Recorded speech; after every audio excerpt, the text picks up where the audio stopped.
Bonjour, j'espère que vous êtes bien. Dans le cadre de la communication en classe, j'ai préparé pour vous une vidéo sur comment présenter un exposé devant la classe. C'est-à-dire, كيفاش غتقدم عرض أمام القسم. Donc, tout d'abord, avant de commencer, tu dois attirer l'attention du public.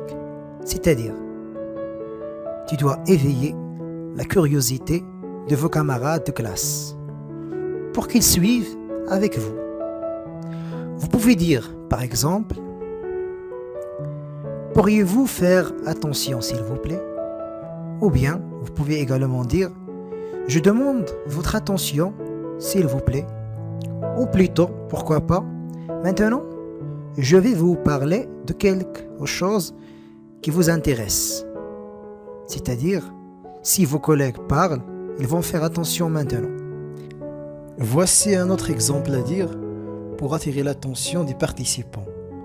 Bon, prêtez-moi votre attention. Vous pouvez aussi utiliser cette expression.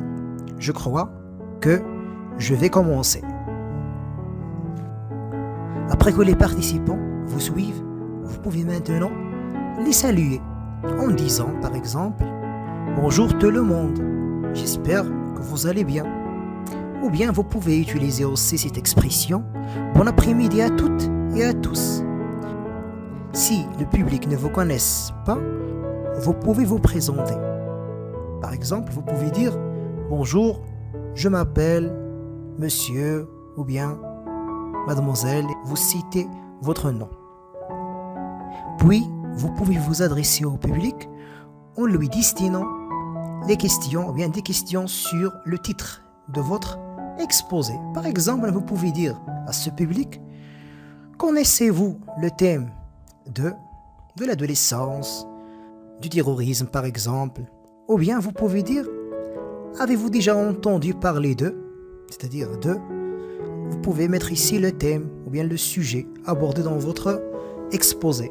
Ou plutôt vous pouvez dire, ou bien vous pouvez utiliser cette expression « Je suis sûr que vous avez déjà une idée sur, par exemple, l'immigration clandestine. » Ou bien, voilà une autre expression « Je suis sûr que vous avez déjà entendu parler de... » Puis, vous citez le titre ou bien le thème de votre exposé. Par la suite, vous allez présenter le thème de votre exposé. Par exemple, vous pouvez dire « Aujourd'hui, je vais vous expliquer le sujet de... » Ou bien montrer le sujet ou bien le thème de... Ou plutôt, voici une autre expression. Aujourd'hui, je vais vous présenter un exposé qui porte sur le sujet de, par exemple, l'adolescence, ou bien la superstition, ou bien l'essentiel, vous devez citer, ou bien vous devez donner le titre de votre exposé.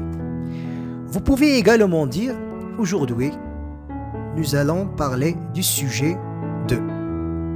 Voilà une autre formule à utiliser pour présenter le sujet de votre exposé. Nous sommes réunis pour parler de, par exemple, le sujet de l'échec scolaire. Pour aujourd'hui, je vais vous présenter un exposé qui traite le sujet de. Directement, après avoir présenté le sujet, vous pouvez passer à annoncer le plan de votre exposé. Autrement dit, les différentes parties de votre exposé. Alors, pour annoncer le plan, voilà une expression à utiliser. Cet exposé est constitué ou bien est composé de plusieurs parties. Par exemple, 5 ou bien 4. Et aussi, vous pouvez dire, dans mon exposé, je vais vous parler ou je vais me focaliser sur les points suivants. Et voici un exemple. Premièrement, nous allons commencer par une petite introduction ou bien une introduction générale qui comprend par exemple la définition du thème abordé, c'est-à-dire un exemple, l'échec scolaire. Deuxièmement, c'est-à-dire la deuxième partie, nous allons parler des causes de ce phénomène, par exemple. Troisièmement, nous allons nous intéresser aux conséquences de ce phénomène. Mais finalement, nous allons terminer notre exposé par proposer des solutions. Quant à l'étape qui suit, tu dois mettre le contact avec le public pour savoir si ils suivent ou bien ils te suivent ou non. Et aussi, s'il y a un problème au niveau, par exemple, de l'exposé. À titre d'exemple, vous pouvez dire, est-ce que tout le monde m'entend? Ou bien, est-ce que vous arrivez à lire si vous avez déjà utilisé le projecteur? Ou plutôt, l'image par exemple. Vous pouvez aussi leur demander, par exemple, de fermer les fenêtres, les rideaux, la porte, etc. Ou bien, vous pouvez dire pour savoir si ils vous écoutent ou non. Est-ce que vous m'écoutez? Ou pourquoi pas, voilà une autre expression. Est-ce que je dois répéter? Oui? Non? Quant aux questions, il faut inciter le public à réagir, de manière à vous adresser des questions.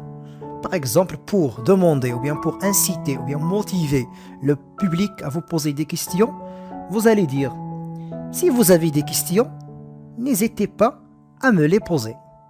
Ou bien, vous pouvez également dire, si vous ne comprenez pas quelque chose, vous pouvez m'interrompre. C'est-à-dire quand je parle, vous pouvez par exemple lever votre doigt pour m'interroger. Voilà, autre expression à utiliser. Si vous avez des questions, vous pourrez les poser à la fin. Autrement dit, quand l'exposé est terminé. Une autre expression aussi à utiliser, nous pourrions répondre à vos questions à la fin. Comme ça, vous allez motiver les participants ou bien vos camarades à réagir en vous posant des questions, soit au milieu de l'exposé ou bien à la fin de cet exposé. Mais, au cas où vous n'avez pas compris une question ou bien vous avez mal entendu une intervention, vous pouvez dire par exemple, pourriez-vous répéter la question s'il vous plaît? Ou en cas de non-compréhension, c'est-à-dire si vous n'avez pas compris, pourriez-vous expliquer votre question? Ou bien, qu'est-ce que vous voulez dire exactement? Pourriez-vous expliquer? Si l'intervention vous semble contre vous, vous allez dire par exemple, est-ce que vous voulez dire que vous n'êtes pas d'accord avec moi? C'est-à-dire si quelqu'un a fait une intervention qui vous semble contre vous. Parfois, on peut vous poser des questions auxquelles vous ne pouvez pas répondre. Donc, dans ce cas-là, qu'est-ce que vous allez faire? Vous avez deux choix.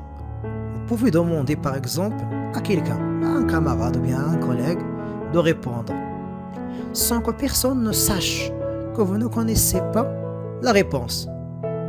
Par exemple, vous pouvez dire, y a-t-il quelqu'un qui peut répondre à cette question? Ou bien, vous pouvez céder la parole à votre professeur en lui demandant de répondre à la question. Monsieur, pourriez-vous répondre à cette question, s'il vous plaît? Si vous voulez passer la parole à votre collègue, vous allez dire, maintenant, je cède la parole à mon collègue. Ou bien, vous pouvez également dire, je cède la parole à monsieur, par exemple Ali, Amina, pour mademoiselle, qui va vous présenter la deuxième partie par exemple, ou bien la troisième partie.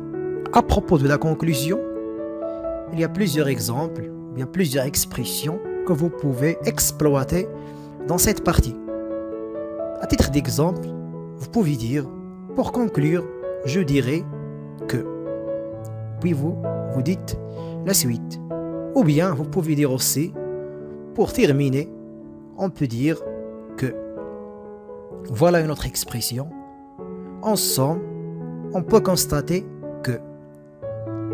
Au cas où vous vouliez terminer par un proverbe ou bien une citation d'un philosophe ou bien d'un penseur très célèbre, Vous allez dire, je voudrais terminer par une citation de l'écrivain Maupassant par exemple, ou bien Molière.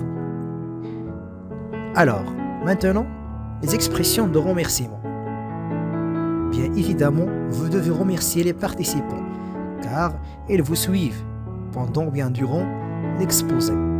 Et voilà les expressions à utiliser pour les remercier. La première, je tiens à vous remercier infiniment pour votre attention. Ou bien, vous pouvez dire brièvement, voici une expression qui est très courte, merci pour votre attention.